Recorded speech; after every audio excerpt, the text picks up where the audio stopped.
ఆకలి అయినమ్మ ఆనాటి దొడ్డి కొమరయ్య పోరాటాన్ని పురికిపుచ్చుకున్న జిల్లా ఈ జిల్లా. నల్లగొండ జిల్లా చైతన్యానికి మారుపేరుగా ఉన్నటువంటి జిల్లా నల్లగొండ జిల్లా. గీ గడ్డ మీద మల్లవీల దావతులు, గీ గడ్డ మీద మల్ల వాళ్ళ ప్రలోభాలు, గీ గడ్డ మీద ఓటుకు 30,000 రూపాయలు అవుతుందా? ఓటేస్తాం మనం, పక్కా తీసుకుంటాం. 30,000 ఇస్తే తీసుకుంటూ కాదు, 1,00,000 రూపాయలు ఇవ్వమంటాం. ఎందుకంటే అప్పుడు వేరు ఇప్పుడు వేరు.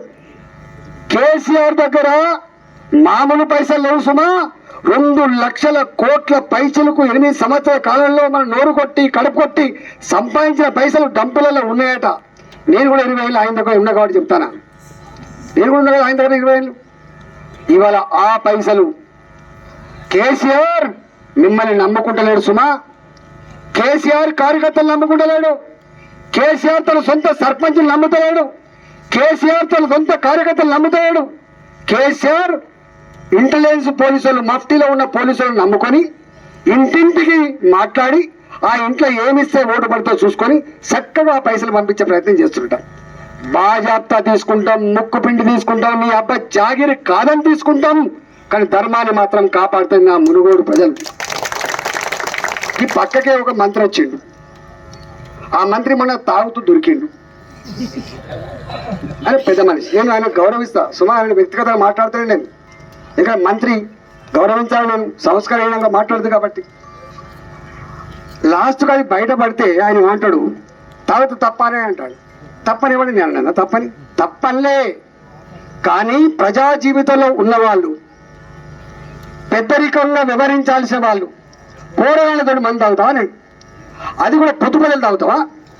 ఆ పొద్దు పెద్దలకు ఇక్కడ తాగుతావా? నీ ఇంటికాడ తాగు వద్దంటానవా? నీ ఇంటికాడ 24/7 మంచి మందు తెచ్చుకొని తాగు, దావత్ చేసుకో. మీకు కావట్లేదు. ఈ మునుగోడలను తీసుకుపోయి తాగపోయించు, మాకేం బాధలేదు.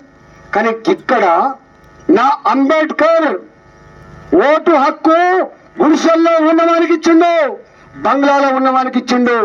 నాకు తెలిసి ఒక్కప్పుడే కావచ్చు, ఈ ఎన్నికలప్పుడు మాత్రమే నా గుడిసెకాడికి వచ్చి దండం పెట్టేటువంటి అధికారం, దండం పెట్టే పద్ధతి ఇచ్చిండు అంబేద్కర్. ఆ అంబేద్కర్ నీకు హక్కు ఇస్తే అది అడుక్కున్నది కాదు, అది కొనుక్కున్న దొరికేది కాదు, సరుకు అది. అది ఆత్మగౌరవం, అది ఆత్మగౌరవం. అంబేద్కర్ ఇచ్చిన ఆ ఓటు హక్కు మన ఆత్మగౌరవం, అది మన హక్కు. అది గా హక్కుని, గా ఆత్మగౌరవాన్ని కొనే ప్రయత్నం చేసే దాంట్లో భాగంగానే మీ దగ్గర ఒక్కరోజు జరుగుతుంది. కానీ మా దగ్గర 6 నెలలు దసరా పండుగ జరిగింది. అన్నిటికంటే దరిద్రం ఏంటంటే మా తల్లులు ఎన్నికలు అయిపోయింది ఏడిచిండ్రు. ఏమని? ముక్కు పచ్చలాని పోరాగాళ్ళకు కూడా, మీసం కట్టురాని పోరాగాళ్ళకు కూడా మందు తాగిపించింది వీళ్ళు. మందు తాగిపిస్తే ఆ ఎన్నికలు అయిపోయిన తర్వాత మళ్ళీ ఎవరు ఉంటాడు? ఎవరు లేడు. అలవాటు అయింది వానికి. మళ్ళీ అమ్మ దగ్గరికి పోతా అంటే అమ్మ ఒక 50 రూపాయలు 100 రూపాయలు ఏంటి, ఎందుకు కొడుక అంటే ఏం సప్పుడు చెప్తున్నాడు వాడు. ఎందుకంటే వాటి తాగుడు అలవాటు చేసింది కాబట్టి. మళ్ళీ మాన్పించడానికి మళ్ళీ 6 నెలలు పట్టింది. నాకు తెలిసి ఇక్కడ జయకేసారంలో కూడా వాళ్ళు ఏమంటలేరు, మునుపటి లెక్క బయట తిరుగుతలేరు, ఎక్కువ మన లెక్క వర్షంలో తడతలేరు, జెండాలు పట్టుకుంటలేరు, న్యాయాలు ఇస్తారు. లోపల ఒకటే చెప్తాను, 4 కుట్ల లెక్క తీసుకురావాలి, తాగబోయించాలి. సాడుకు యువకులను తీసుకురావాలి, కండి వేల 5,000 రూపాయలు ఇవ్వాలి వాళ్ళకు. ఇదే పని చేస్తాను. ఇక్కడ జయకేసారంలో కూడా దసరా పండుగ ఒక్కరోజు జరగదు. ఈ జయకేసారంలో దసరా పండుగ 31 తారీఖు వరకు జరుగుతుంది. 1 తారీఖు వరకు జరుగుతుంది, గుర్తుపెట్టుకోండి. దసరా పండుగ చేసుకోండి, పెద్దలు తప్పులేదు. కానీ నేను ఈ మాట ఎందుకంటున్నానంటే, ఇవాళ నా హుజురాబాద్ అది చైతన్యానికి మారుపేరు గడ్డ. అది అక్కడ మంచేందో చెడేందో తర్కించుకునే శక్తి ఉన్న వాళ్ళు. అన్నిటికీ మిక్కిలి గన్నులు పెడితే కూడా